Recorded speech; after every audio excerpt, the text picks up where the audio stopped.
So, do you want to explain what happened yesterday? Sure. Yeah. Yeah. So we recorded a whole. Um, I don't know. I feel like it was almost 2 hours. It felt 2 hours. It felt really like Yeah. long, but in a good way. Yeah, in a good way. Yeah, yeah, yeah. Yeah. Like I could even see the sun going down, and Mhm. I'm like, ooh, like I gotta wrap it up because who knows how late it can be. But it was really engaging, and Yeah. that's what I really really liked. Yeah. So I'm hoping we could recreate the level of engagement that we had yesterday. Yeah, definitely. But yeah, so the SD card didn't capture all of it, so we're just starting over fresh. I don't remember how we started. Yesterday we started by saying it was a nice day and the mariachi, and then Oh, that was a nice segue. yeah, and I think after that we were talking about some Oh, of the yeah. art. Yeah. Yeah, because the mariachi had us talking about the rich Mexican culture in San Jose. Okay, yeah, that's where we left off. Yeah, yeah, yeah. Yeah, so that jumps right into that piece, which I just called it San Jose Baby. Mm-hmm. I made it for my 100 Days of Drawing, which is the project that I'm working on right now. Okay. Every day I do a different drawing Mm-hmm. that, a lot of them are about my life. Yeah. But some of them are just, kind of more random things that aren't specifically about my life. Like I wanted to do something San Jose because I was accepted to be a part of San Jose Day on April 7th. Mm-hmm. And What exactly is San Jose Day? so it's like an art festival, an art and beer festival. Okay. So it's at Gordon Biersch Brewery over on Taylor Street. Yeah. And there's going to be art vendors. I think there's going to be other vending too. There's definitely going to be food trucks. Everybody loves food trucks. Yeah. There's going to be beer because, it's a brewery. And I think it's just going to be a good time. There's live music, possibly live performances. Oh, nice. Yeah, I haven't really looked into it too much. I was just really excited to be a part of it because it's my hometown. Yeah. And I've never been a part of it. This is already the third year. Okay. And you lived in San Jose all your life? Correct. Okay. Yeah. So now you're part of it. You're part of Yeah. the whole city. Yeah. I feel like environment. I deserve to be there. Nice. Yeah. Yeah, so that was, that's what that one was about. That's why I did the sharks, because I wanted her to represent something that you look at it and you know right away, like, okay, she's from San Jose. Or at least she's repping San Jose. Yeah, so that would definitely be an obvious one. If you're from San Jose, you know that logo. Yeah, exactly. Sharks. Yeah. I actually have a big, like, puffy jacket from, I don't know, the 80s or 90s that my mom used to wear when she was, like, a little bit older than me. And so I actually, like, took the jacket out here into the studio with me, and I, like...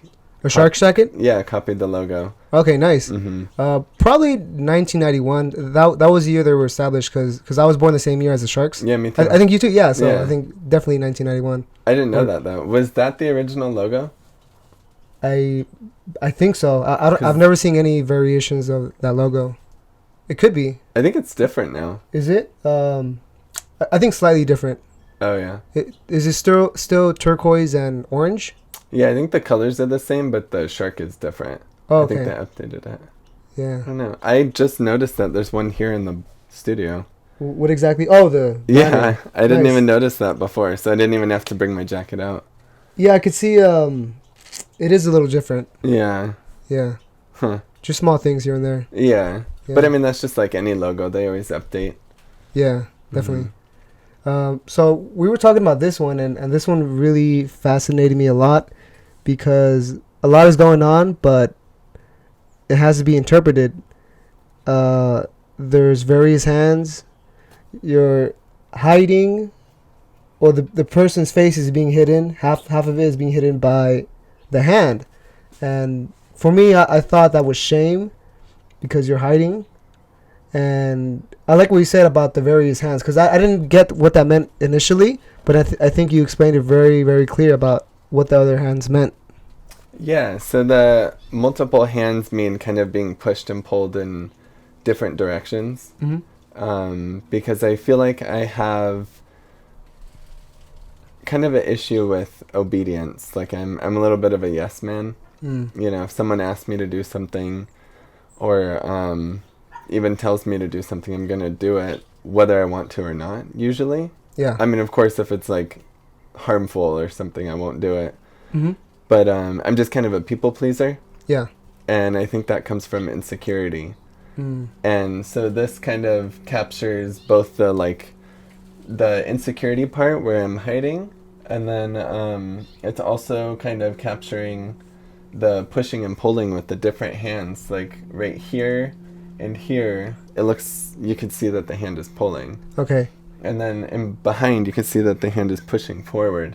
So it's mostly saying that those hands aren't particularly that person's Correct. hands, right? Yeah. I mean, the whole idea is you don't know which hand is which. Because even this arm, which seems the most that it could be this character's, you don't really know because you don't see where that arm ends. Is this you, though? Is this a self-portrait or just kind of a general person that you identify with? You know, that's actually a good question because I think a lot of my paintings are self-portraits. Mm-hmm. And I know it's a self-portrait. Yeah. But to other people, it wouldn't look like me. Okay, so you're not really identifying it as yourself specifically? This one, no, definitely that's me. Yeah, okay. That's me. I think with this one, it's a little more obvious, you know, with the green eye, the beard, and even the hair. Like, the color's different, but it's similar hair length and stuff. Mm-hmm. But then in other situations, sometimes I'll draw, like, a woman or, like, a really big chubby dude. And to me, I know that that's me, but it's representing a specific moment or feeling or emotion. Mm-hmm. And if I draw myself in that way, it wouldn't be shown. It wouldn't be read in the same light. Okay. Because it's you in a different form. Yeah. Okay. Nice. Yeah. So there's a lot of me in my art. Mm-hmm. And, you know, I mean, because I use my art as a form of expression and a form of, like, journaling the way that I feel and, you know, the experiences that I've been in. Mm-hmm. Like I was mentioning just a few minutes ago, how a lot of the 100 days of drawing are actually from my life. Yeah. Those ones you could see a lot easier that they are me. Should I show that one or that one? I think this one. This one is a better quality. Yeah. So yeah, I mean, you could see like this one is me because it looks like me, you know, with the beard, the hair, and I always wear that jacket all the time. Mm-hmm. And so this moment was when I was working at the gallery where where I'm a resident artist at Collide Gallery. Yeah. And I was about to lock up for lunch. Yeah. And this older man came over and he was like, I could see that he was coming straight for the door. Okay. And so I asked him if he wanted, you know, if he had to go inside for something. Yeah. And he was like, yeah, there's this painting that I saw last week that I just can't get out of my mind. I really want to buy it before someone else buys it. Yeah. And so I was like, you know, he really wants this piece. I'm going to wait for my lunch. It's not that big of a deal. Yeah. So I opened the door back up and he walked straight over to my exhibition area. Mm-hmm. And the piece that he was talking about was one of mine. Yeah. And he didn't even know. Yeah. How would he know? Yeah. Yeah, he wouldn't know. Mm-hmm. So that was a cool moment because I have a lot of friends and family that talk to me about enjoying my art or like interpreting it in some way, or even at the art fairs. Mm-hmm. People sometimes will talk about it, but I'm right there, so they know who the artist is, so they're already seeing that connection. And maybe there will be less genuine reactions of the art because you don't want to, because the person's there and you don't want to heavily criticize it in that kind of way. So I could see how when you're there, it'll be a different reaction than when you're not there. Yeah. And it's cool when they don't know that it's you that's the artist because you can see that it's a genuine reaction. Yeah, definitely. That's like, I think I told you the story yesterday, but when I was a different day when I was working at the gallery, two older women came in and I didn't tell them that it was my show because I like to hear that genuine opinion if they even say it out loud. Yeah. Or I like to even just kind of watch and see how long they sit with each picture. Just to kind of see what is speaking to people. And I usually either wait till the end to tell them it's mine, or if it doesn't come up, I just don't even tell them. Nice. Some people would be afraid of that. Of telling them? Or just having a genuine reaction. Yeah, exactly. So that's cool that you're chasing after that, even though because you don't know what the reaction is. It could be good or bad. So you're just going forwards towards that direction. That's pretty cool. Yeah. And then so of those two ladies, one of them turned to the other lady, and she was like, "Oh wow, this dude really has a dark sense of the world. I hope that getting this art out, makes him feel better." Yeah. And it was just like, I chuckled, but I mean, she was far enough away that she didn't hear me. So it's true though, yeah. I was gonna ask you, has your art always been, what is the word, sadistic, or what's the best way to describe? Sadistic? Or I think the word I'm trying to look for is it's not negative, but it's maybe bad experiences, like what the lady said. No, I think that show definitely. Or deep, deep. Yeah. I mean, I think I'm deep. Yeah. But that specific show, Things Unsaid, is about alcoholism. Yeah. And drug addiction and everything that comes along with it. Anxiety and depression. Anxiety shows up in a lot of my work, but alcoholism doesn't necessarily. Okay. Like it's a part of my life, but it's not like the biggest part of my life. So that specific show, when she was seeing all 20 of those pictures together, of course that's the interpretation that she's gonna read from that, but that's not what it's all about. I mean, she looks happy, right? Yeah, you're not a dark dude. You seem very happy, and when I see you, you have a good kind of energy. So thank you. So it's ironic that your art would come about to some people as dark. Yeah, because you seem like the opposite of that. I definitely do have my dark days. Okay. A lot of my darker art is coming from memories. And pretty much probably like late teens until 20, 21. I think at 21, I was still drinking heavily, and like I had, crazy party experiences. But I mean, overall, I think I was in a better mental state. Okay. But the thing with mental illnesses is they don't really go away. Yeah. Just like cancer, they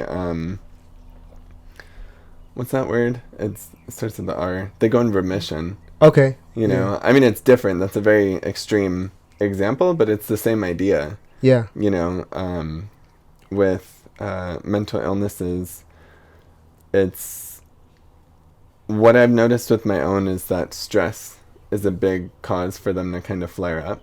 Just like a physical illness, if you have tendinitis, you're going to keep moving your wrist in that way, you're going to have a flare up. And then if you have depression and you keep thinking about or doing things that are making you sad, it's going to trigger that depression. And so that's kind of what I found with alcohol, was that it was very much digging deep into that part that I didn't want to be in. So is doing art for you therapeutic? Oh, definitely. Yeah. Okay. So maybe that's part of the reason why you would do it. Yeah.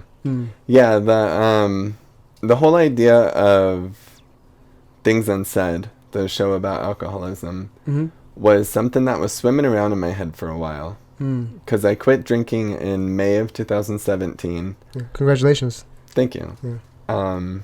And then the first piece specifically for that show, I made like a year later. So it was a whole while before I even started really thinking about, like, I had a piece here and there about alcoholism. Yeah. Like I had one martini glass that had little demons that they kind of reminded me of, like, do you know Keith Haring? Sounds familiar, but who's that person? Yeah, so he was a street artist in, I think he died in early 80s. I think he died in 81. Hmm. I have to fact check that. But Keith Haring is, I'm sure if you saw his work, you would know. What kind of work does he do? It was like graffiti almost, but it was like a solid color character that almost looked like the figurines that are on bathroom signs. Oh, okay. Yeah, but they're different colors. Hmm. And so when I did this specific piece, I was actually teaching about Keith Haring to my students. So I kind of used that idea and like twisted it into like little demons that were climbing out of a martini glass. Mm-hmm. And the piece was called Subconscious. It sold, and I don't have like a print of it or anything. Mm. But yeah, so I mean, you know, sometimes I would have little pieces of alcoholism in the show, in my pieces. Yeah. But I didn't really have a full body of work that was about it. Mm. And I've only had 3 entire shows so far. Okay. And so with each one, I've actually gotten a little more personal. Mm. So the very first solo show that I had was in February 2017. Yeah. That was my first semester as an art student. Okay. And with the degree that I got at San Jose State, I didn't have to have an art show. Mm. And I thought it was really weird that some of the BFA students, which is Bachelor of Fine Arts, Okay. they would kind of like almost complain that they had to do an art show. The difference between a Bachelor of Fine Art and a Bachelor of Art Mm-hmm. is that a Bachelor of Fine Art is a little more honed in on creating an artist that is able to professionally kind of establish and promote themselves, I guess. But with my specific case, which we talked about extensively yesterday, but I'll briefly go over it. Sure, definitely. So I switched over. I was 1 semester away from graduating with the English degree. Mm-hmm. And then I kind of like behind my counselor's back, switched over to art. Yeah. So I prolonged my career there. So I had to stay for a full year rather than 1 semester. And so I had to really squish all my art classes in there. So the last 3 semesters, I took 18 units each. Mm. And, but so by switching so late, kind of the compromise that we had was I had to get a Bachelor of Art, which in some people's eyes is like a step below a Bachelor of Fine Art. Yeah. But it was, you know, they were already going the extra mile letting me switch so late. Yeah. Which is dumb. I'm giving them money anyway, you know? Yeah, it's weird because if you're paying for it, then the customer's right. Yeah. But, I mean, their whole idea is to, like, you know, get you in there, get your education, move on so next people can come in. Like a factory. Yeah. And then your counselors were not very happy about your decision, right? Yeah, she was very... if I hadn't switched all my classes before talking to my counselor, I don't think it would have happened. Yeah. Yeah. I had a similar experience with mine where I was two classes away from a minor in multimedia, and if I was already swamped with a lot of classes, and my counselor wanted me to like just finish the classes for business, and then she told me not to do it. But I did it anyway, and she wasn't really pleased about that. But I passed. Yeah. Yeah. So you have a minor too? Yeah. So nice. Yes, I finished these, but I risked it because I could have failed the math classes because they're really hard. But yeah, I get what. Congrats. Thank you. That's awesome. I'm glad that you did that. Yeah. So like counselors are really tough to deal with, huh? Yeah. And the truth is, I mean, they're people too, you know, and they're seeing, I don't know, hundreds of kids or students. Yeah. Yeah. So it's just. It depends on each individual one. And really, we know our academic path and the abilities that we could do, that we can achieve better than they know. So they're just kind of giving us a general answer. And we know us on a personal level. And I'm sure they're seeing a lot of students that made decisions like that, but then they failed or it just didn't turn out right. So it makes sense that they just want what's best for you, like a parent. Yeah. Yeah, exactly. But yeah, so when I switched over to art, I signed up for a show voluntarily, because with the Bachelor of Art, I didn't have to have a show. Okay. And so the second I was able to have a show, I Yeah. signed up for it. And it was February, which is the beginning of the semester. So I literally put a whole show together in a month.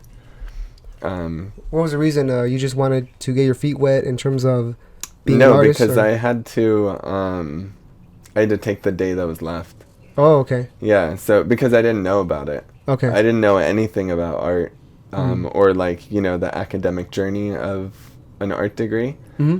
So once I found out like that the galleries were open for people to like have their own show, I was like, why would I not do this? You Yeah. know? I mean, that's the whole point of being an artist, right? So, Yeah. I mean, that's a huge point. Take advantage. Yeah. Yeah. So, my first show was about Ntinda. Okay. So the blonde one right here. Yeah, I remember seeing this on social media. The characters. Yeah. Yeah. I definitely am very active on Instagram. I post a lot, especially when I have a show, because, you know, it's kind of funny. Like, I feel like I post to the point where it's almost annoying. You know, I mean, I try to not post more than once a day. Yeah. But I feel like the people who are paying attention to my posts are like, oh my God, he's telling me about a show again. You're like, just spamming your followers. Yeah. I try to do it in like a nice way where Yeah. every picture is different. I never like repost the same picture. I always try to keep it interesting. That's good. You're thinking about your audience. I am, definitely. But you should think about not spamming too much. Mhm. But at the same time, you should definitely be active and be marketing your art. Yeah. Yeah. So I think that's a good thing that you're thinking about it, but you're still doing it anyways. Yeah. Yeah. Yeah. So what I usually do is a lot of like in progress shots. Mhm. Like I'll, you know, take a picture of me like creating the piece. Mm. And then it's like, I want you to go to the gallery to see the finished piece. Oh, nice. And then as it gets closer to the show, I'll show some of the actual pictures. Mm-hmm. But it's funny because even though after like doing all that, I'll still get people message me like, hey, when's your show? I'm like, you know, it says the show dates on the last like 7 posts that I've made. Yeah. But I mean, that's good. That means that they're interested, you know, and I totally get it. Like everyone has their own life. Like I'm sure I do that to other artists too. I'm like, hey, when's your show? Even though you just told me. Posting more about it is better than not posting enough. Yeah, because I have some artist friends that post, hey, by the way, I have this show in Oakland tonight. Yeah. You know, in 2 hours. Yeah. I'm like, if you told me last week, I Yeah. would have made plans to go to Oakland. Like, Last minute. Yeah. yeah. Yeah. You know, I mean, I could have got my shift covered, or I don't know. I think that social media is really, it's great for an artist right now, for an independent artist, because you're able to say what you want to the audience that you have. And if someone doesn't like what you're posting, then they could unfollow you. Yeah. And I don't really take offense to that. I mean, there's people that I know that I've unfollowed. Yeah. And it's not because I don't like them. Uh-huh. You know, it's just I don't like their internet presence. And it's, It's you not, know. not the kind of energy you want. Yeah, I mean, or like some accounts, they just post a bunch of memes. Which I get it. Like that's, you know, sometimes I'll scroll through the memes and, you know, if I can't sleep or whatever. Yeah. Just to pass time and like in the waiting room of somewhere. But I don't want to constantly see that on my feed. Yeah. And so I just, if that's what your account is, I usually don't follow you. And it's nothing against the person, you know. I don't mean it in that way. And I also don't take offense. Like I get that not everyone's going to like my art. Yeah. I understand that. Like, yesterday I posted a very provocative painting. Okay. I won't show it here, but it's on my Instagram. And I lost 8 followers. Really? Yeah, 8. Huh. I don't know who they were. I don't like. That's actually pretty cool because you're keeping track I do. of what your art does in terms of your followers, and so that's a pretty cool. I do. thing to do. Part of the reason why I do that, and I also gauge which images get the most likes and Okay. stuff. Yeah. A big part of that is because where I make my money with the art is by going to the art fairs. Yeah. And so I usually bring the ones that get the best recognition on social media. If people want to buy it through social media, Yeah. which that's happened like several times. Oh, nice. That's fine. They could just direct message me, you know, we'll get the shipping out of the way, and we usually do like Venmo or PayPal. But for the most part, it's in-person sales. Hmm. And so, you know, if I get 12 likes on this one picture, but like 112 on this one, Yeah. you know, I'm going to bring this one, the Yes. 112, because it's, you know, more people resonate with it for whatever reason. Wow, that's pretty cool gauge to see what you're gonna display on the shows. That's pretty cool. Yeah, I think it's important Smart. to do that It's very because smart. it's, yeah, I want to connect with them. Like, I create the art for myself, Yeah. but I show the art for everyone else. Yes. Oh yeah, that was that. Is that what it was? Yes, that was that interesting quote that it resonated with me too. Because sometimes I'll be asking myself, I like doing the art and I want people to see it, but I felt pretentious to do that, and I think that quote kind of resolves that issue that I had. I mean, I'll still do it anyways and post on social media the stuff that I do. But I think that's a good way to put it. I think that's a good philosophy to have as an artist. Mm-hmm. Yeah. It's true because, you know, I think that's when you get the best art is when it's something that's coming from the heart. Yeah. Yeah. And there was one painting. It was called Voices. And it was a guy sitting at the bar. Mm-hmm. And then he had 3 heads. And one of them was falling asleep. And the other one was kind of like yelling. Uh-huh. And then there's a... I think it's fine, but the show must go on. So what happened with that camera is they're only allowed to record 30 minutes. Oh, really? Because so they don't have to sell it as a video camera, and if they sell it as a video camera, then they have to charge a tax to it.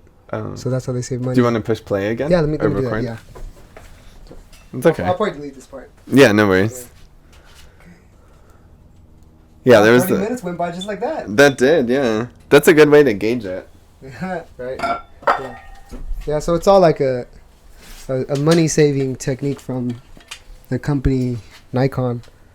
So they don't have to, because they'll be taxed more if they sell it as a video camera. So in order to prevent that, it's a camera, but that does video too. Mm.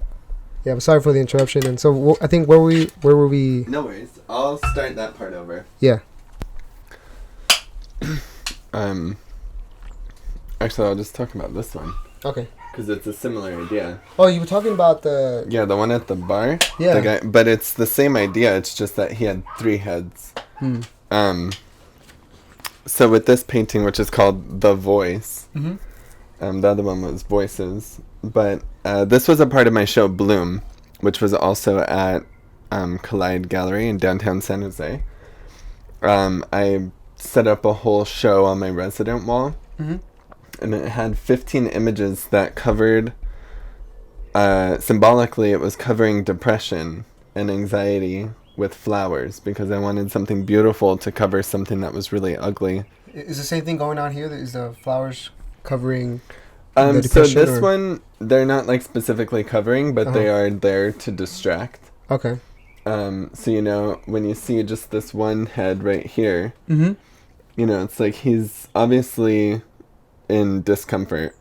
He's not, you know. There's some stress in his face. Yeah, and his like eyebrows, and you can see the wrinkles. Like he can't feel comfortable. You know, and then when you uncover that, you can see why. It's because that little voice in the back of his head is just screaming his head off. Oh, that makes sense now. I was wondering, like, okay, why does he have 2 heads? And because it's a part of him. It's an expression of that. See, cool. And that's one of the reasons why I really love surrealism. Because oh yeah, it's very surreal. That's I was gonna point that out. Yeah. Yeah. So I think that it took me a really, really long time to kind of develop this terminology for my own artwork because for a long time I just made art. It's art. It was it was like, you know, you get what you get. But people, you know, if I tell them I'm an artist, they ask what kind of artist. And then it's just, I don't know. It's better to have terminology. Yeah. So I mean, a couple ways to describe my art is it's illustrative. So the way that I think of that is, you know, illustrations. You know, when you're reading a kid's book, it has the words and then it has like an illustration, which is almost like a cartoon. Yeah. And my work, it's pretty cartoony, you know, but it's, I mean, I have the techniques, like there's shading and there's, you know, there's certain levels of like depth. Yeah. And I use the techniques that I learned in college, Mm-hmm. but I also stayed true to my illustrative work, which kind of developed from doodling. Like your style? Yeah, my style. Mm. And then as far as like the actual style of the content that I'm making, I do play around with surrealism a lot, which is like the two heads that I just showed and like the multiple hands, and it's very very like nightmarish. Eerie. Eerie, but I like eerie. Yeah. Yeah. Yeah, me too, cuz I love eerie. It gets you thinking, and I don't love gory. I don't really put blood in my work a lot. It can be too much. Yeah. Yeah. And I know that there's definitely a following for that. And like sometimes I like it when other people do it tastefully, but like you know, if there's like blood in a movie or something, a lot of times I'll close my eyes. I love a suspense movie or like a thriller.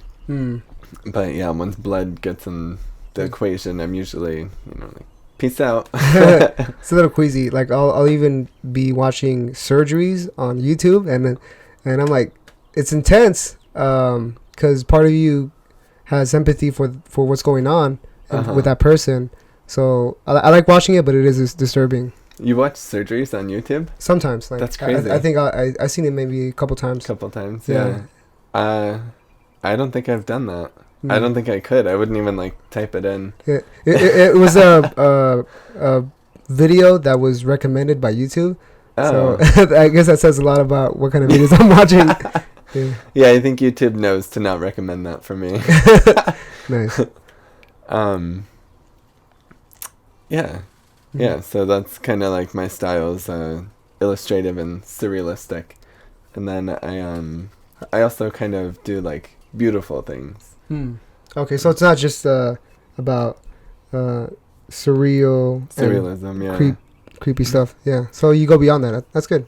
Yeah, so I think the story that I started with was the first show was Antinda. And so it was 8 short stories that were each 1 full page long. So I typed up 1 page short stories and posted them on the wall in the gallery. And I spread them out in, you know, an elegant way. And then right next to each 1 page, there was 1 colored pencil drawing. So this is colored pencil. This wasn't from that show. This was probably a year later. Okay. When I after I like kind of developed my skill a little bit more. Yeah. Because there was like absolutely no. I mean, you could only see the buildings a little bit, but in the Antinda show, it was just 1 solid color. Okay. And I specifically wanted, you know, color X with picture X because I wanted it to portray the emotion that the story was. I don't know if that read through to people. I don't know if people like understood it that way, but that's what I was doing. Yeah. And like I said, it was my first show. I had never shown my art. I showed 1 piece before that it was a collaboration with Andre Hart. And, yeah, I know Andre. Yeah. Yeah. I mean, I think I've seen him a couple times. Yeah. Yeah, he's pretty like San Jose famous, and he's branching out. He's great. I love his work. But yeah, he invited me to be in a show with him in 2016. Oh, nice. And literally that show was it was right around that time that I changed all my classes to art. Okay. Because after being at that opening and just like having that experience, like it was literally a life-changing experience. So now you knew what exactly you wanted to do in college and with your life, and that's pretty cool. Yeah, because you're finding your place. And were you nervous in the beginning when you first started doing the shows, or do you feel the same after having done a couple of shows? The first few shows that I did, I was still drinking. Oh, okay. So I had the crutch of, you know, a lot of wine. Yeah. That helped. Yeah. But I think what was kind of nice about that, because I started showing in late 2016, and then I quit drinking in spring of 2017. So I had a little bit of kind of overlap. And then actually when I quit drinking, my like we said earlier, my therapy was art. Mm-hmm. So what I did was I would kind of just, all of my time and energy that I would focus on going out and partying or dancing or whatever, Mm-hmm. I was doing art. Yeah. And so I knew that kind of showing my art was part of the process. Yeah. For me, honestly, it happened really fast. And I'm so thankful. Mm. Like, I'm very aware of how blessed I've been with Yeah. the experiences that I've been given. And I think part of it is just that, I don't know, I think I've befriended the right people. Okay. And I've, taken every single opportunity that I can to show my art. Nice. And I think showing it so much on social media and, just having it kind of be every part of my life, and then also having such a supportive friend group and family around me. Yeah. That come to my shows and, they check in at my shows or post pictures of it, share my images. I love that. I love when the people that are around me or even people that I don't know, share my art so that people see it who wouldn't see it if I was the only one posting it. So I definitely know that this has all been kind of a snowball effect, and I'm very, very thankful that it's kind of played out this way, because I haven't been doing it that long. It's March 2019, so it really hasn't even been a full 3 years since I showed my first piece. Oh, wow. And I wish I kept count of how many pieces I've sold. Yeah, that would be nice too. That would be cool. Mm-hmm. It's definitely more than 50 though. Mm-hmm. Okay. Yeah, so the ball's rolling. Yeah, I don't know if it's quite 100. It's between 50 and 100. I've sold a lot. I mean, of course, a lot of those were friends and family, especially in the beginning. I remember my first Sub-Zero festival, which is a really big art festival that we have on the first Friday of June, on South First Street. I sold 14 pieces that first night. Nice. Because my friends were just so excited to be there and support me. Yeah. And it was so cool. It was really nice. And then the next day, I remember I sold my first piece to someone that I didn't know. There was this older gentleman that came by, and it's crazy looking back to even, just less than 3 years ago, the artwork that I was producing then. It was very, very,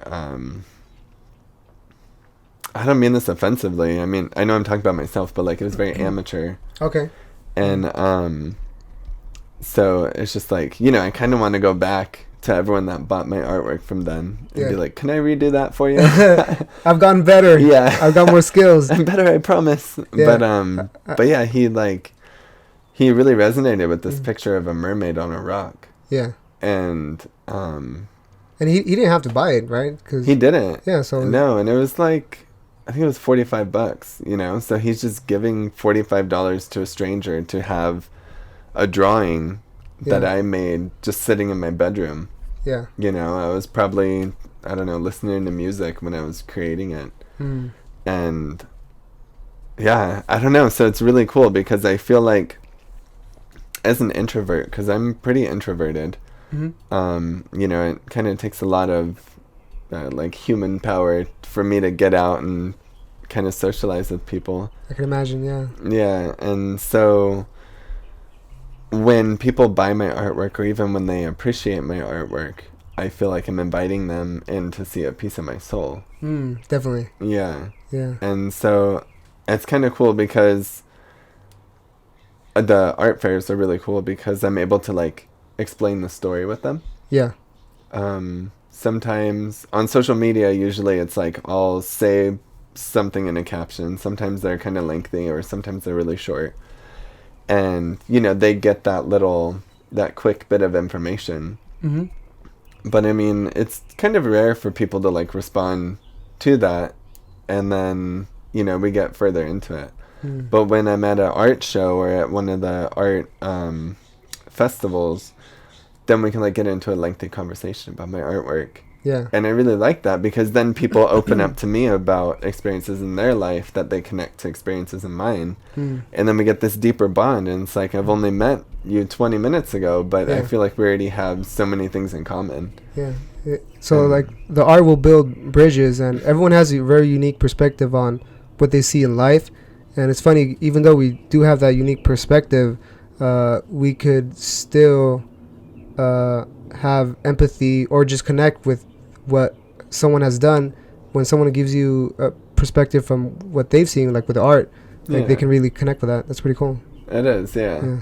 I think that's the most beautiful thing about art, is that Yeah. it really helps people connect. Uh-huh.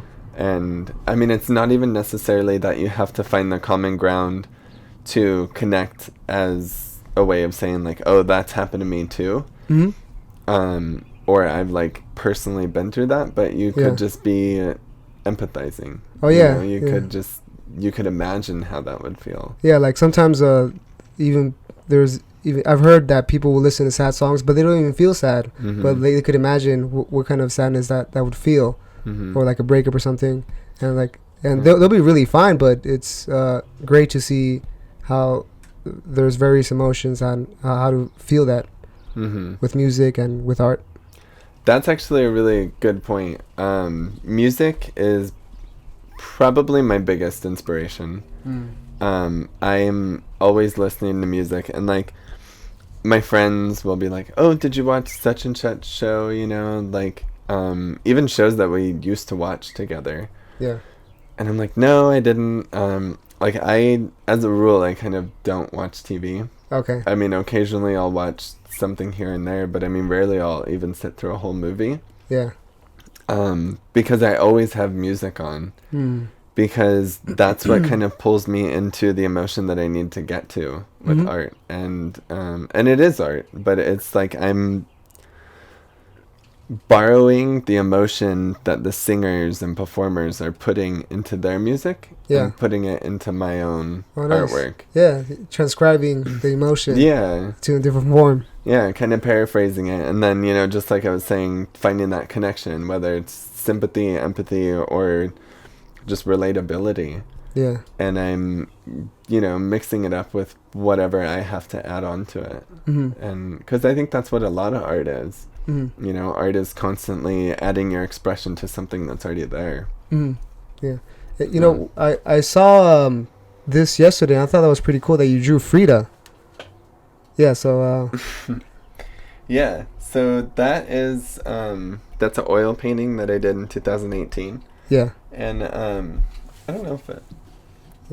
Okay, Oh, yeah. Yeah. So that's an oil painting that I did in 2018.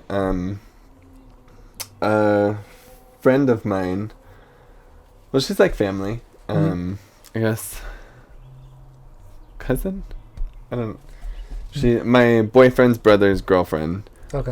Saw a color pencil drawing I did of Frida, which color pencil's similar to this style. Yeah.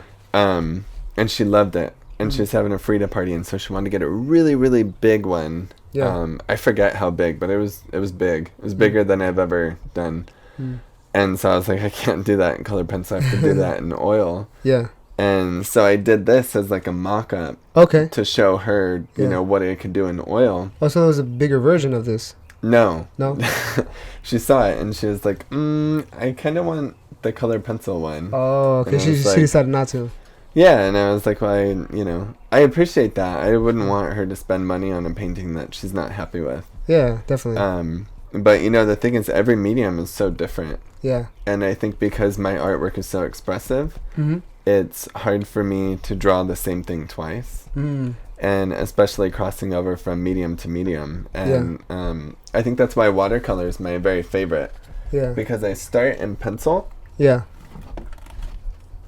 And I could see why, as an artist, you would dread to do the same thing again. Mm-hmm. Because as an artist, part of the traits that artists have is one of them is agreeableness, but another one is openness. Mm-hmm. So it's artists are very open to new ideas. Mm-hmm. So that's why artists would want new, fresh, and genuine experiences.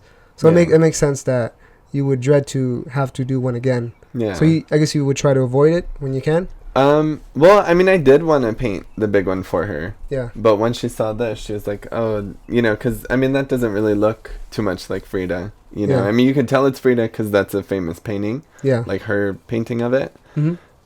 And then, like the mustache, and there are like certain things in the image that Yeah. that symbolize that it's her. But,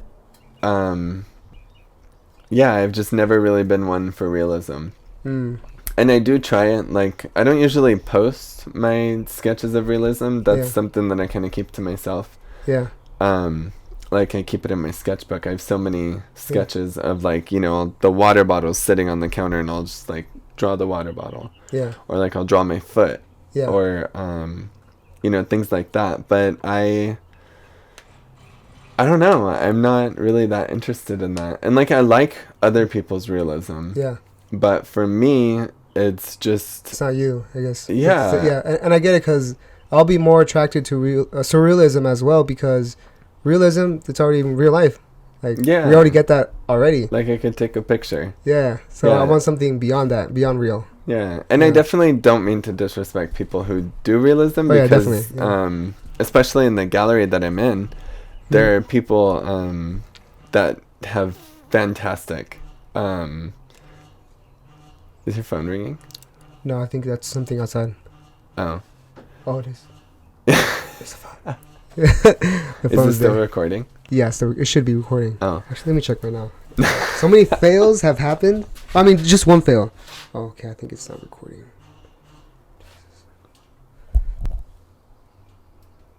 Oh, man. That's what I was worried about, the phone. And we're back. Cool. I was thinking of doing it on the iPad, but the quality of the iPad is not that good. Oh, really? Yeah, the camera's better. I mean, the camera's on this one is better, Probably because but it's newer. yeah, I think so. I forgot what we were talking about. Surrealism. Oh, yeah. Do you want water before? I'm good. Yeah. Okay. Mm-hmm. Yeah. Yeah. So I don't really with my own artwork, I don't resonate with realism because I have so much inside me that I want to pull out. Okay. And I have developed this world.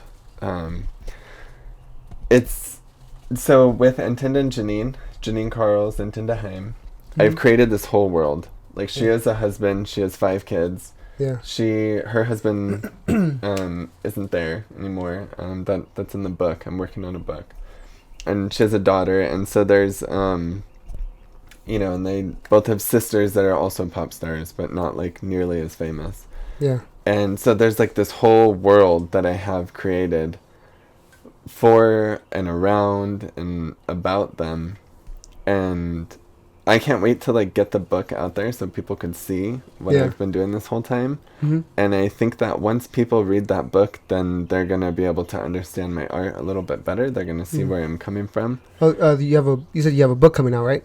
Yeah, okay. It's I'm still writing it. Mm-hmm. And you said it was about these characters? Or? Yeah, okay. So the whole thing is from Antinda's perspective. Okay. So Antinda's the blonde one. Yeah. So it's basically the that show that I had at San Jose State with the 8 one-page stories and then the 8 colored pencil drawings of Antinda and the steps of her life.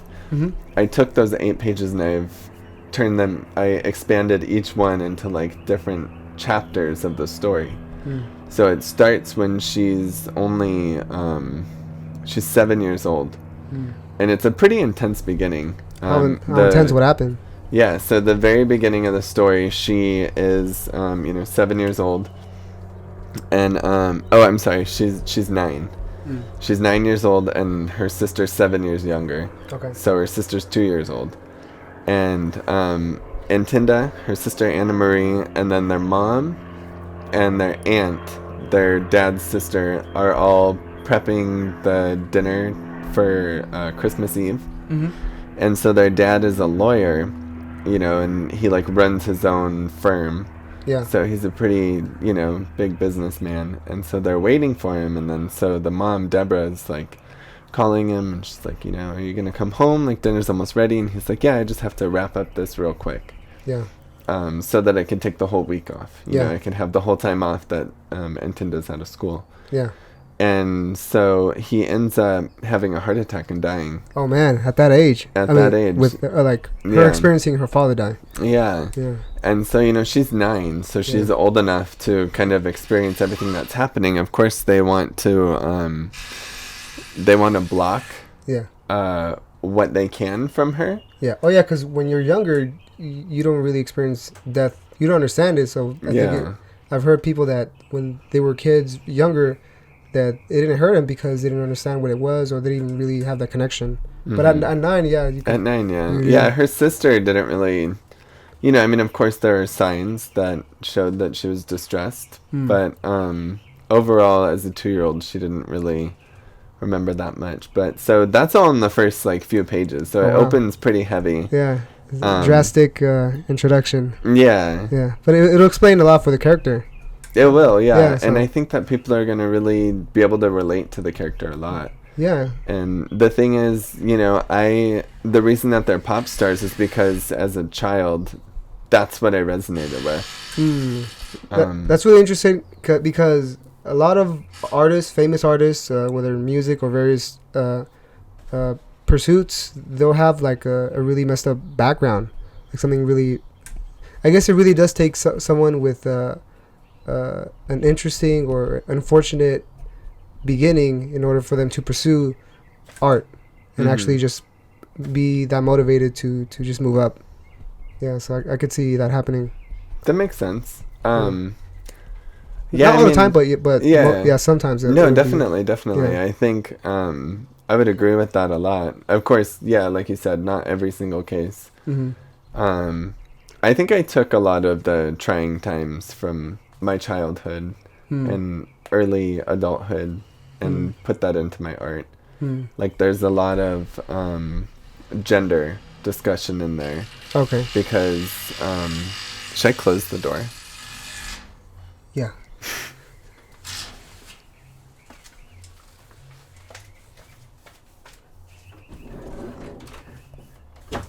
Yeah, it'd be nice to have it open, but then the plane came by, and then this. Oh my goodness! I have a lot of editing to do. Yeah. Let's see. Oh yeah, gender. So, in my artwork, there's a lot of, discussion and relation to gender, because that was something that I struggled with as a kid. Okay. We talked about it yesterday. There was... Yeah, so I think that would be a good point to talk about, because it really does explain a lot of your art, yeah. Yeah, so, one of the things, kind of a smaller thing, but, when my teachers would separate the class, boys and girls... Yeah. They probably didn't know that they were doing anything harmful. That was the easy way of splitting the class in half. Yeah. But for me, what it was is they were taking me away from all my friends and kind of feeding me, the lamb, to the lions. Your friends were all girls. Yeah. Pretty much all my friends were girls. I mean, of course, I had a couple guy friends, but with different given years, they may or may not have been in my class. But pretty much indefinitely, my bullies were guys. Okay. Yeah, most of the times, that would be the case. I mean, because... Yeah, I mean, that's how it is. That's how... girls bully girls and boys bully boys. Pretty much, yeah. I mean, of course, I had a couple, bullying girls, too. But I feel like it was different. I hate to separate the sexes like this, but I mean, I think it's maybe only natural. When girls would bully me, the specific few girls in my head, it was always different. They were kind of teasing me. But at the same time, when they were in a good mood, we could also play together. Okay. But then when the guys would bully me, it was sometimes it was really bad. I remember this one time I was in 7th grade. So I was a little bit older. And it was in PE, and I went to go pee in the stall. Yeah. Because I saw there was 2 urinals. And this one of my like worst bullies was at one urinal. But keep going. I have to adjust the light, but keep going. Yeah. Yeah, one one of the bullies was at the urinal. Yeah. And so I didn't want to go next to him Mm-hmm. at the other urinal, so I went into the stall to go pee. And so obviously I was standing up, and then the wall separating his urinal and my stall was right there, so my foot was like underneath it. Mm-hmm. And so he peed on my leg. Okay. Intentionally. I mean, Yeah. not accidentally, you know. And so I backed up as fast as I could, but by the time that I backed up, there was already pee all over my leg. That's messed up. Yeah, all over my new shoe, and I mean, Yeah. I don't know if it was new, but all over my shoe. Yeah. And yeah, so, and of course I was scared. Yeah. You know, I mean, he would tell, if it was just me and him alone, you know, he would tell me, like, if you snitch, I'm going to cut you, you know. He said that? Yeah, he would Okay, say that yeah. all the time. So for all the stuff that he Yeah. was bullying me about. Yeah. And so, and I don't know how, it was just like in a movie, like how the two of us always ended up together. Oh, okay. Yeah. But, Keep going. That's fine. yeah, so, you know, I think moments like that, that I kind of held inside for so long probably come out in my art too. And I think maybe that's why it goes with surrealism, because it kind of has that nightmarish feel, because I felt like I was in a nightmare in that moment, you know. I mean, how like crappy does that feel to have someone pee on your shoe, and then Yeah. And of then course threaten you. Physically threaten you, right? yeah, and so I was scared to tell anyone, so I just didn't tell anyone, Yeah. you know. And I probably smelled like pee for the rest of the day. Yeah. That really sucks. Yeah. Yeah, and so just little things like that, that I think kind of carry over into my art. And I mean, I never like actually drew that drawing. Yeah. Maybe I should though, because lately what I've been doing is doing the stories of my life, which ties back to the second show that I had. So after Antinda, the following year, I had a second show which was called Storytelling. And so that one, I think there was like 24 pieces in that one, and they were also colored pencil. Yeah. And they were actually this exact size. So Okay. each one was in a frame just like that. And it started from when I was a little kid. It started from me and my biological brother and my biological mom were playing on a playground. One of my like very earliest memories. Yeah.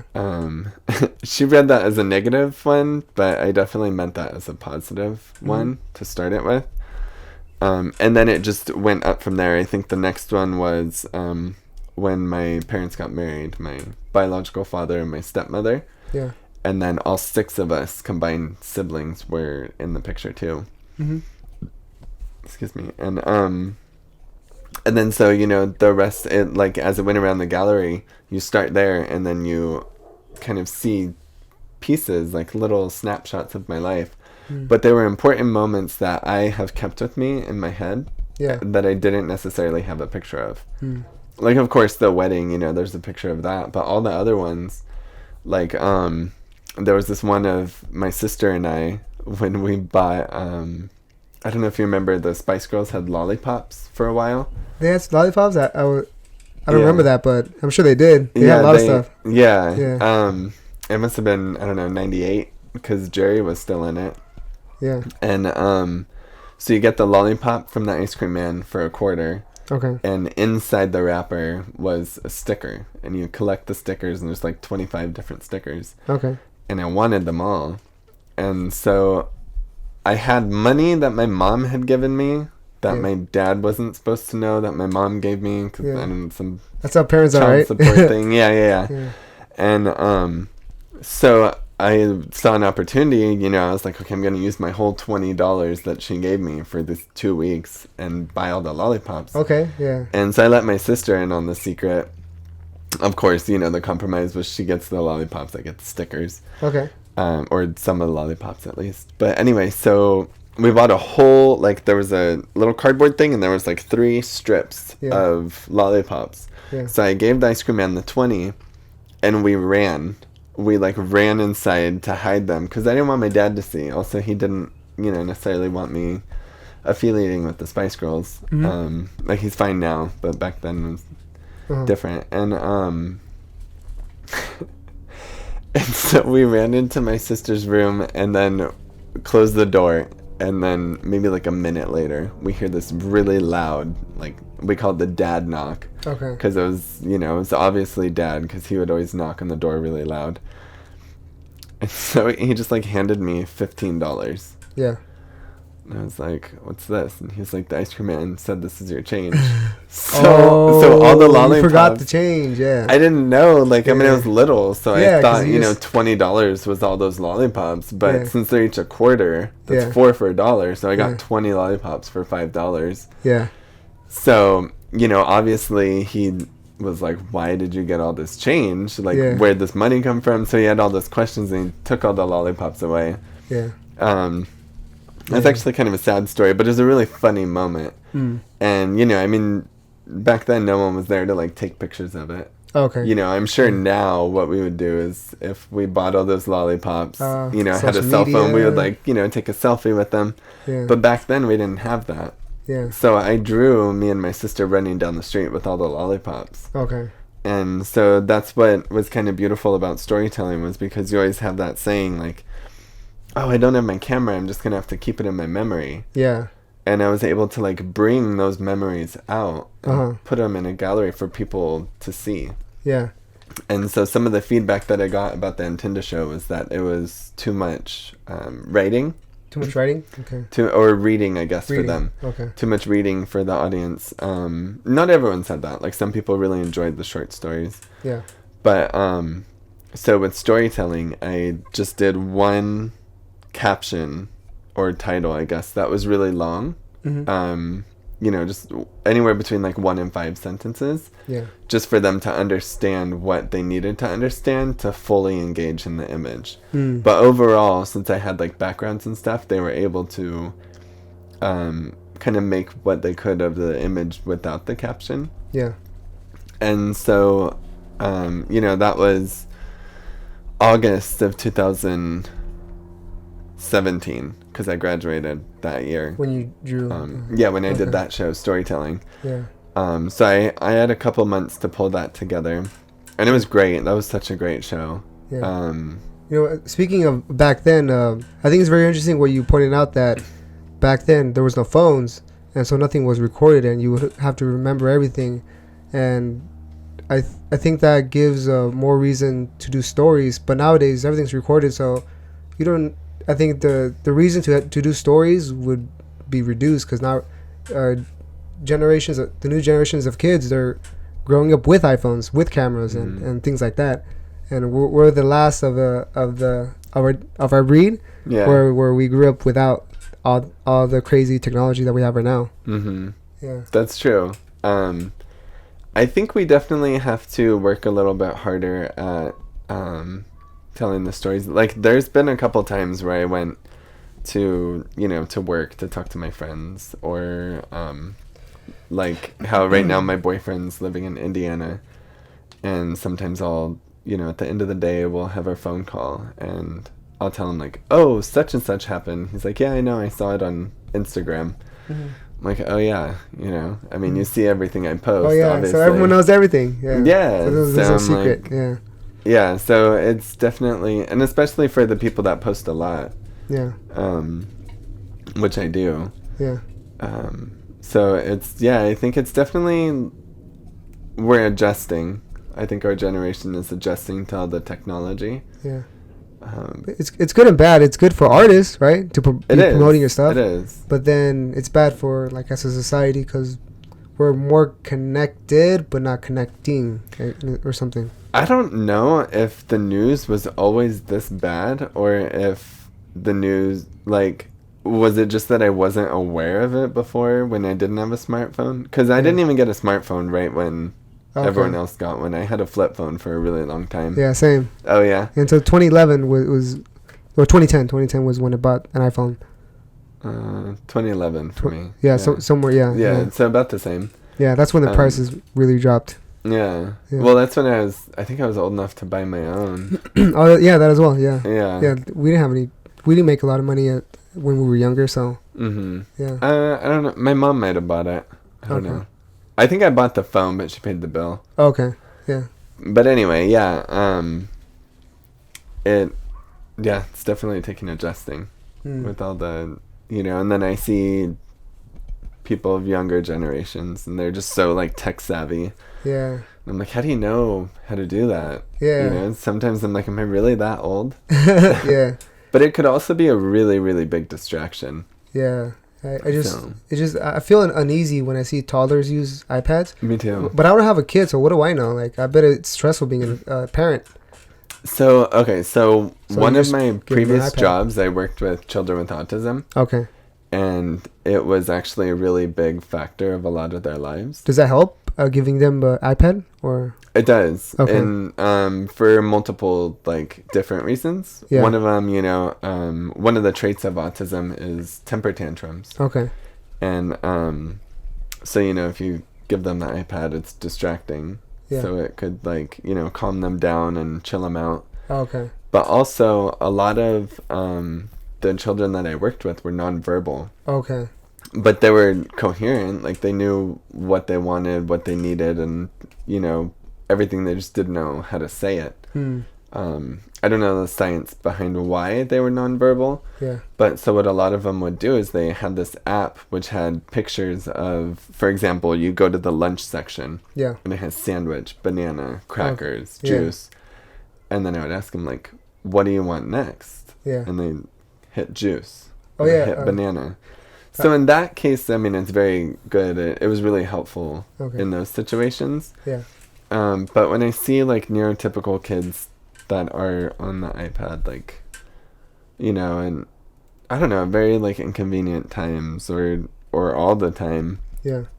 I feel kind of sad because I'm like, you're so involved in that iPad that you're missing life. Yeah, just zoned in. And Yeah. I've subbed for classes for kids with autism. Yeah, the special day or stuff like that, per educators.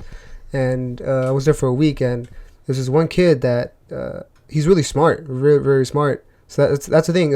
Some of them will be smart, but then they'll have behavior problems with autism, right? Mm-hmm. But what he liked the iPad, and he would watch this distorted videos on YouTube about the PBS intro, right?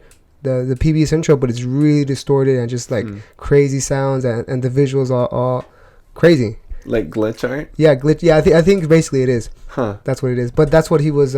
He would always find the YouTube video for that. That was his thing. I guess it would be for sensory, right? Yeah. Sensory, yeah. Mm-hmm. And so I just found it really interesting. I'm like, is that even good to give to them? But maybe it is because I don't know. I was only there to sub. But was he watching the same video over and over? similar videos. There was a lot of videos like that that were glitch and deformed and just crazy. And interesting. Yeah. Huh. I even took the time to watch the videos too because I was like, what is this? It was very strange and interesting. But in my mind, I'm like, are you sure you should be giving that kid that iPad to watch that video? Or well, especially during class. Yeah, but then I think what you said that it'll help because they do have temper tantrums. Mm-hmm. Yeah. Yeah, it's a lot, and especially if they're your child, you're with them so often. Mm-hmm. And it's a lot of work. Yeah. Having a child with autism. Yeah. And sometimes I would go home from summer camp. Which is like 5-6 hours long. And I worked with several kids. I think we would usually have up to 12. Okay. I was exhausted. I was so tired.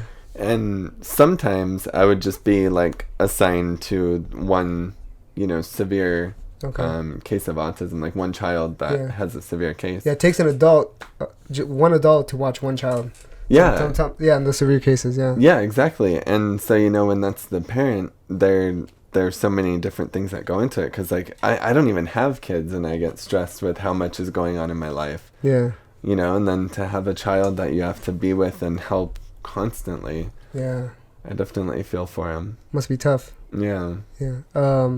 But I've seen, fortunately, some of them grow out of it because I've been to also like middle school and even high school, and some of them do get out of it, but they'll still have a little bit of the like the temper tantrums. Yeah, well, they'll still like not behave properly. Mm-hmm. Maybe like swinging back and forth and things like that. But Mm-hmm. but they'll still be engaging and doing the work in the class. Mm-hmm. Yeah. That's good. Yeah, so there's hope. Yeah. Yeah. Nice. Yeah. It's crazy. We went on from art to autism. I was like, I don't know how to wrap that back. That was a good good detour though. Oh, but I did want to ask you about your experiences as a gay man, maybe as a even younger, because you said maybe your family wasn't accepting at first, or the church. Like, how was that experience? Like, I couldn't imagine. Oh, because for me, some churches, they're okay with it. I passed by a church and it says I forgot what it was. I'm paraphrasing, but God accepts all forms, and there's a rainbow flag. So what I've noticed is a lot of Methodist churches are very accepting. Okay. Of I think that's what it was. The LGBTQ community, and I grew up in a Christian church. Mm-hmm. I was baptized Catholic. Yeah. I was 3 months old, so it wasn't, I had no part of the decision making. Yeah. Wait, Christian to Catholic or? No, I was baptized Catholic. Okay. Because my mother's family was Catholic. Yeah. And I was up there in Wisconsin with my mother's family. Mm-hmm. I don't really know why, but my biological brother was baptized Lutheran.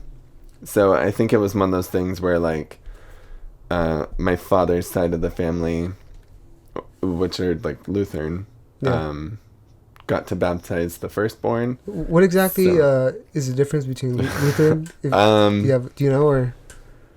A little bit. My grandma would probably be so disappointed in me for not knowing more. She's a diehard Lutheran. Oh, man. So Lutheran religion only... No. I don't want to say the wrong thing. What about little quirks? Do they... The Lutheran religion does not accept... from my understanding, does not accept the LGBTQ community whatsoever. Okay, that's very interesting. Yeah. She told me about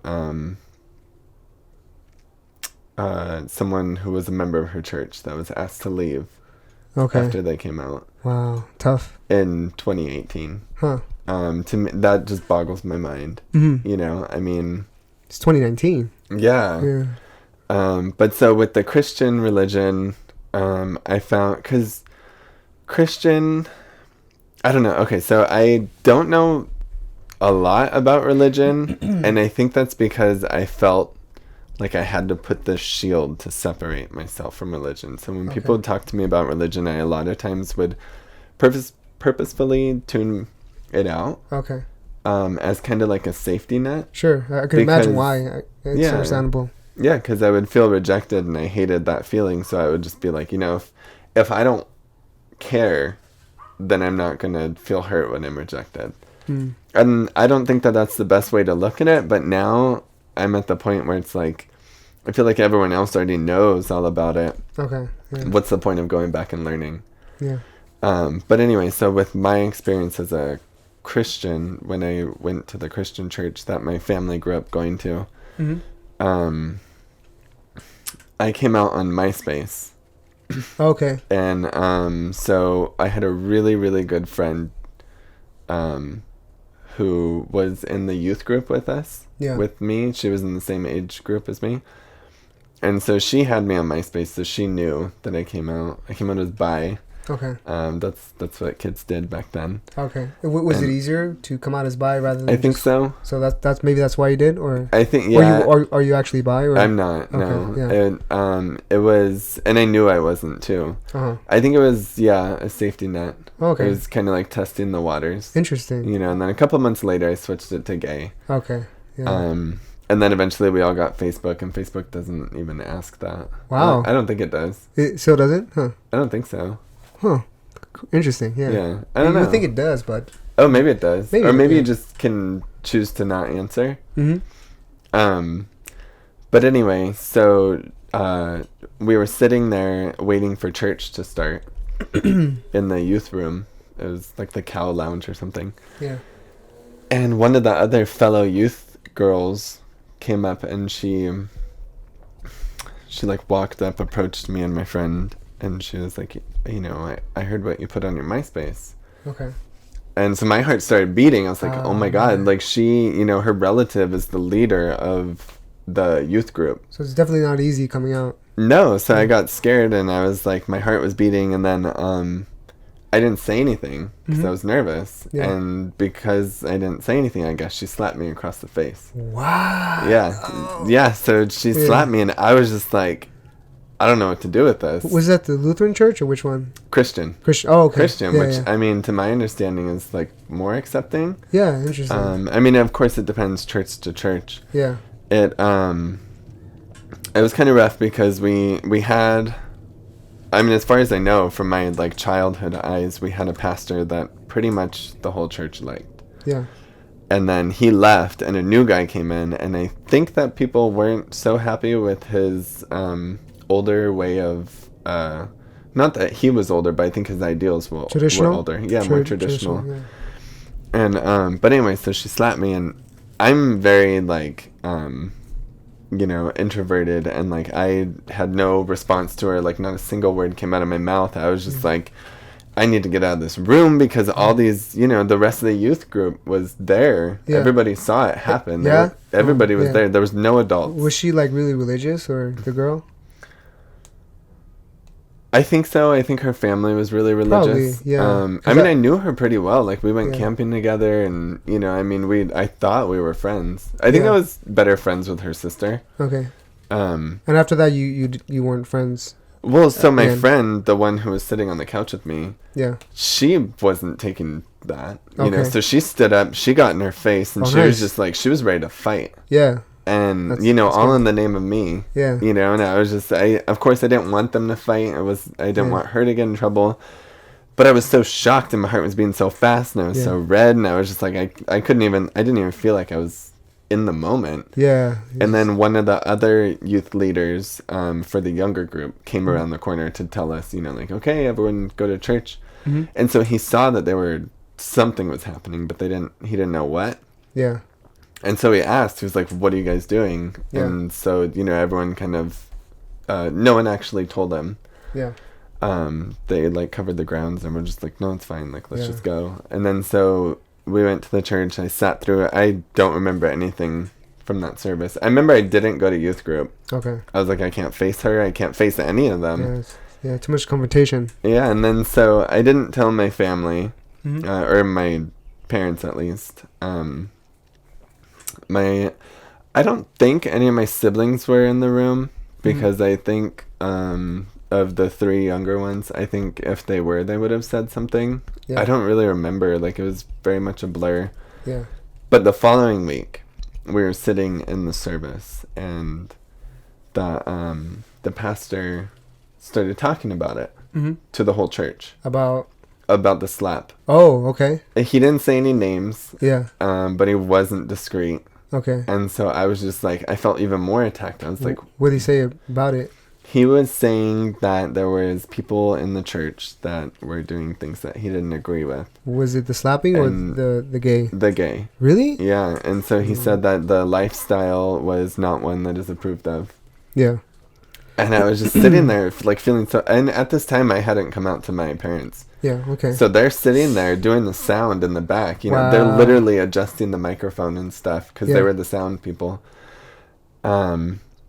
You know, and I didn't know. I was like, do they know that he's talking about me? Do they, like, what is... It felt like a movie. Yeah, You know, like- a movie that I really wanted to shut off. Now it just feels there's no hit. They haven't said your name, but I Yeah, bet he didn't people say can my tell. name. Like, well, you think people already know or something. Well, so then the worship leader, so Mhm. the singer of the band that played there, he goes off this, you know, because the band, like, set aside, they take their break while the preacher preaches. Yeah. And so he, like, walked down the middle aisle, like, Mhm. tapped me on the shoulder. Yeah. I was like, come outside with me. Yeah. And I was like, oh my God, I don't want to talk to anybody. Like, and I knew him from going to the same church, but I didn't have a relationship where we would, like, leave a sermon together. Yeah. But so we went outside, and he was like, the story has gotten around. Yeah. And I was just like, I couldn't talk. And he was like, Yeesh. I just want you to know that me and my wife are leaving the church because we don't agree with the pastor. Oh, okay. You have That's good. every right to be who you want to be. Yeah. And I don't want you to think that what he's saying is the words of God. Yeah. And it was just like, he didn't have to say that. I didn't have any relationship with him for him to feel obligated to tell me that, to make me feel better. I'm no expert on religion, but I would think the natural way to go would be to be accepting, because it's not like you chose it. It's not like you're like, oh, I decided to be gay, right? I don't think it's something that people want to be, but you're just born with it, right? Mm-hmm. So I think it would be a good religious standpoint to be accepting of that. So it's unfortunate that people have this ideology, but I don't know what the church's stand really is because I never asked. Mm-hmm. But do you still go to church, or how does that make you feel? Okay, no, do you still believe in God, or what does that mean to you? Okay, so yeah, those are two totally different things. So Sure. As far as church, I went with my mom for a while to a spiritual church. Okay. Which they celebrated all different religions and walks of life. Mm-hmm. It's very welcoming. Yeah. It's a very feel-good place. Nice. I always felt really good walking out of there. Mm-hmm. But there's no, there's no book to follow. Mm-hmm. There's no, I didn't really feel like a religion to me. I mean, because it's not. It's spirituality. It's just about kind of being there, feeling good, accepting life the way it is, and which is good. Yeah, there's some positive effects of being together with a group of people and building those connections and really reflecting on how you can become a better person, even though if it's only just spiritually but not religious. Mm-hmm. Yeah. Yeah, and I think it's kind of, in a way, it's like meditative. Just looking at the positive side of things. Nice, yeah. And yeah, so that was cool. It kind of trickled off. Like, we went frequently for a while, and then I skipped some, so she would go without me, and then I think she stopped going eventually, and I mean, we'll go on, like, holidays and stuff. Yeah. But as far as believing in God, I don't know if this is, like, some huge idea that other people have, too, but... Yeah. I think everyone has a different interpretation. Yeah. Yeah, so... Yeah, but so the way that I see it is I feel like my God is Earth. Okay. Because everything that's here has come from Earth in some way. Mm-hmm. And I feel like, with Earth being so big and, like, with things... So, like, for example... you know how we had the wildfires in California earlier, like, with last summer? Yeah. Crazy. Crazy. Yeah. So, but, like, how California, like, Northern California and Southern California were both on fire at the same time. Mm-hmm. And so I think, and I'm definitely not a scientist, but I think that the reason we got all this rain is because that's the Earth healing itself, trying to fix the burns that it's developed from those fires. Huh. Very interesting. Yeah. That's a good perspective because I didn't even put those two together. No? That we just had a big fire and then we just had a really intense cold and rainy winter. Yeah. Huh. And I have no idea if that's, like, scientifically proven. Like, I've never looked it up or anything because it's just, I mean, that's the whole thing with religion and faith is that you believe what you feel. Even though you can't prove it. Yeah, like some people believe that Jesus walked on water. Yeah. And he turned fish. Yeah. And he turned wine into water. Yeah. Did it happen for real? Was it a metaphor? Yeah. Or was Jesus even a person that actually existed in history? Or was he a magician? Or was he a magician? Yeah. Who knows? We'll never know.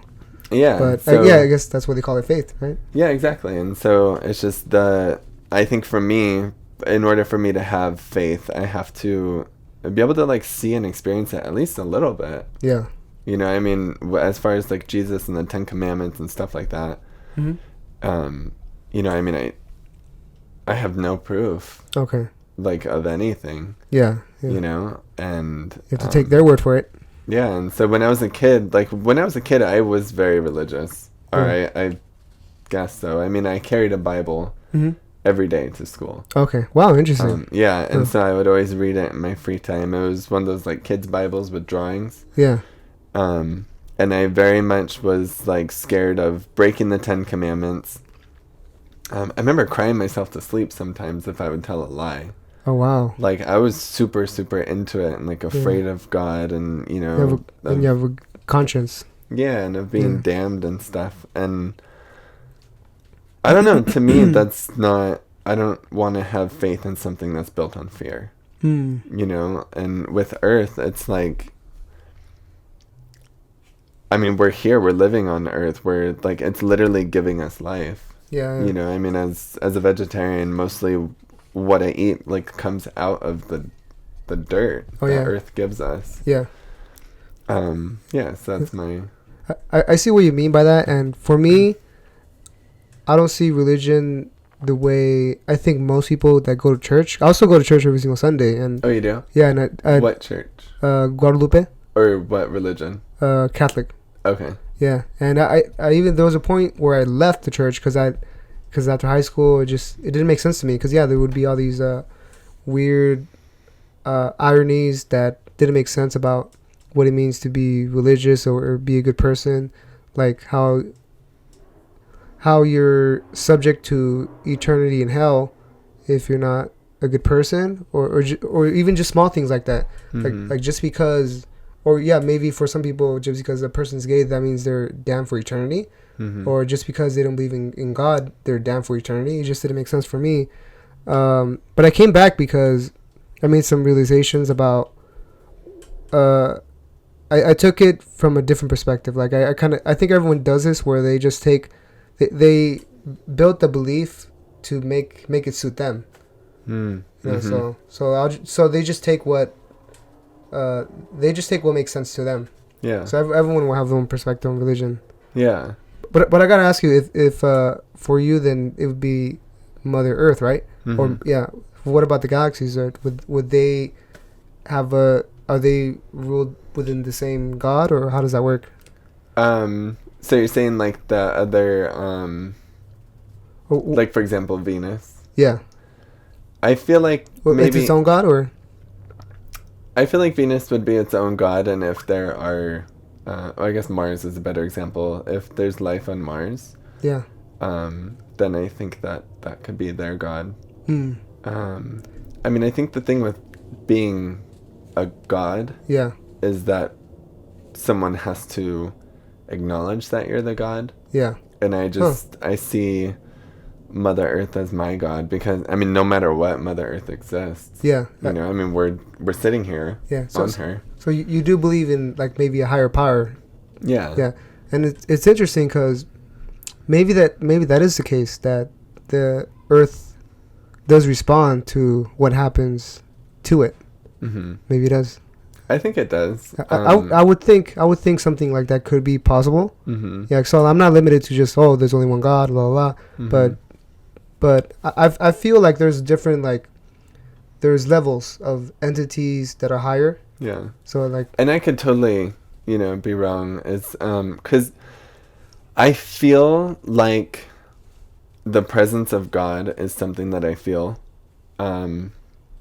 in the same way that someone of Christian or Catholic religion feels the presence of God. But my personal issue with the Christian religions is I don't believe the story of Jesus. And that's such a huge part of the Christian religion. Yeah. And it's weird because, like, growing up Christian, even saying that right now, I feel weird saying it because, if you don't believe, you're damned forever. Yeah. That never made any sense to be damned. But the way I see it is the damnation happens here. So, like, to be Jesus-like, it would mean to lead a good life, and hell, you could live through hell in here by the decisions that you make. So it's just not in the afterlife. But that's just the way I see it. Yeah, definitely. The way that I see, with me having faith and belief and trust, in Mother Earth is the whole ideal behind it is healing. It's not fear. Okay. You know, because I feel like with the Christian religions there's so much fear in it. But with Mother Earth it's all about, you know, growth. Because you're constantly wanting, you know, grass to grow and like vegetation to grow. Yeah. You know, and for people who do eat meat, Yeah. you want the vegetation to grow so that your meat could eat it, so that you eat a healthy, you know, cow or whatever. Yeah. You know, so it's like it's this cycle that is constantly being fed by itself. And you're part of it. You're part of the earth. We're a huge part of it. Yeah. And I was going to say, I have seen some improvement in terms of the fear, because I remember that's kind of why I left, because I didn't like that perspective. But I have seen there's been a change in maybe I'm just paying more attention, but I do believe there's a change in the way religion is expressed. Like, it's less fear based now. It's more like progressive, more loving based, more growth based. So that I thought that was really interesting, because I saw that. I'm like, whoa, I couldn't believe it, because I think that's a good direction to take it, and hopefully that'll be the case, that they'll take it that direction. Do you think that it was a slow growth, or do you think it happened really fast? I think between 2010, like within this past, or maybe I think the past graduation, maybe even within I think that's where it started, but I think it's slowly on the increase. And I've known that there was a difference, because this one time a different father came in, because they'll have different fathers in the church, and the way he gave his sermon or the reading, he was really old school, and it was a fear based. I'm like, huh, and I could feel the tension in the church, that people didn't resonate with that kind of reading. So I think things have changed. Yeah, that's a really good point. I think that, you know, I mean, just like when you're in a classroom with a teacher, your experience of the subject that is being taught to you is going to be affected so much by the way that you resonate with the teacher. Yeah. And it's the same thing if you're getting your religious experience by someone else teaching it to you. You know, then you're going to get what you're being given. And I think that could be good if you have a good teacher, a preacher, but it could also be bad if you don't. Yeah, like you said, there was the good preacher, and then the bad preacher that came in, and I guess try to point that out. That's unfortunate. Yeah. So religion actually is in some of my artwork. Okay. It's not in every piece. I do have one actually right there. Sure. And the funny thing I was going to point out, you do kind of resemble Jesus with the hair. I get that so often. Yeah? I really do, yeah. You ever been asked to play Jesus in a play or something? Okay, you know, I can't remember the name of it, but you know that syndrome where if you're kidnapped and then you fall in love with your kidnapper? Yeah. Oh, okay. Yeah. Stockholm syndrome? Something like that. Yeah. I can't remember, but I know what you're saying. I wonder if I like subconsciously have that with like how, you know, when I was younger I felt very captive by Jesus. Oh, okay. Huh. 'Cause even if I'm not trying to draw myself in my artwork, a lot of times the men have beards and long hair. Huh. Yeah, subconsciously maybe. Yeah. Or maybe I'm just narcissistic. Maybe. But so this piece was actually a commission that I made for my good friend Lauren Rice, who is also an artist. Yeah. So what I did with her, she was my very first commission. What do you mean by commission? Oh, so she paid me to make her a painting. Oh, okay. And so commissions could be done so many different ways. You know, she could say, I want you to paint me a squirrel in front of a tree. Okay. And then I would paint exactly that. Or in this case, what this was is I told her I wanted to kind of like have my own expression in it. Yeah. And she completely agreed. Like that's what she wanted to. And at the time, I was doing very much. I was doing a lot of I think of this as kind of like a stream of conscious, where it's like Okay. a lot of different things kind of put together, and then with the background like clouded watercolor. Yeah. And so we did a lot of things, or I put a lot of things in there that made me think of her. She's religious, so I put a huge cross right there, because I know when you're religious, a lot of times it like... It's the base of your personality, Yeah. or And she's foundation. such a great person, and she really is always constantly wanting to help other people. Oh, Like nice. she puts that extra hand out there, even when she doesn't have it. And she doesn't criticize you for your preference. No, yeah. Okay, yeah. That's a good way to be a Yeah, exactly. Christian, So, and, you know, so she probably goes to a church with a good leader. nice. This is one example where I have a cross in there, and it's very, very deliberately right in the dead center. I like the chaos. It's just there are a lot of things happening. The Yeah. eyes and the mouth, where it is surreal. Yeah. Yeah. And then, so there's another piece that's in the gallery. It's sold, but it's in the gallery till the end of the month, and it's called The Journey. Mm-hmm. And so it's about the journey of alcoholism. So it has the profile view of a young man, presumably me. Yeah. And on the back, facing the other way, it has the profile of an older man.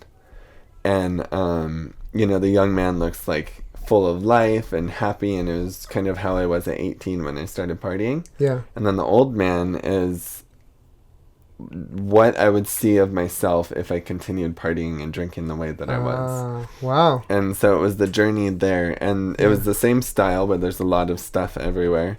Yeah. And there's a big cross. There's like a baggie of ecstasy pills. Yeah. There's a beer glass, a martini glass, or beer can, martini glass, a bottle. Yeah. And then I forget, but there's other little like emblems that symbolize that lifestyle and the journey from, that little boy or that teenage boy to the older man who looked miserable. Yeah. So yeah, one of my friends saw that and was like, "Wow, you have a lot of religion in your pieces." Yeah. You must be religious. Well, he must have thought. Yeah, I guess so, because I didn't even really think like, oh, I have that much religion. Because usually when I sit down to paint, I don't think, oh, I want it. I don't know. I don't really think of the theme right away. I paint what I'm feeling. Yeah. Or I paint, I guess I'd paint what I'm feeling. Like when I was feeling as you like should, that. Yeah, that's the point, right? There's no objective. You're just, the feeling is the guide. Mm-hmm. Nice. Yeah, so I guess religion pops up from time to time. I can't really think too much of what other religious symbols would be in there other than crosses, but I do have several with crosses. Okay, but you still, I guess that's part of being an artist, just not knowing what you're doing, but still doing it anyways because you're captivated by that. That is something that we talked about yesterday. Oh, yeah, definitely. The post-analyzation. Yeah. Where you're thinking about it afterward and you're able to kind of see it. Yeah. Even though it wasn't clear to you when you were creating it. Yeah. Yeah. Yeah, sometimes that'll happen. Mm-hmm. Yeah. Then, that happens to me a lot, yeah. Yeah. And then it's cool because you'll see like there's a lot of meaning in it, right? But you weren't aware of it when you were doing it. So it's really strange how the mind works, what it's capable of. Like maybe the subconscious or something. Yeah. It's pretty cool. And it's getting late, but I think I want to wrap it up by saying you say you had things for sale, sweaters, right? Yeah. So basically, I all the artwork that I have on my Instagram and on my website, I can put onto sweaters, totes, shirts, coffee cups, anything that you want. And then also all the artwork that I have on Instagram and on my website is for sale unless it was already sold. Okay. So you could email me at mheimgartnerart@gmail.com or just direct message me on Instagram. I'll post the links to your social media. Yeah, cool. And your upcoming show, when is your so the next two events that I have coming up are April 7th, 2019 in Gordon Biersch Brewery, where I'm going to be part of San Jose Day. Mm-hmm. And then on the first Friday of June, I'm going to be part of Sub-Zero in downtown San Jose. Mm. Sub-Zero is completely free. Come say hello. Okay. Yeah. All right. Looking forward to it. Yeah, me too. Right. Thank you. This Thank was you. good. Yes. All right. It's over. Cool. Yeah, we did it twice. Right.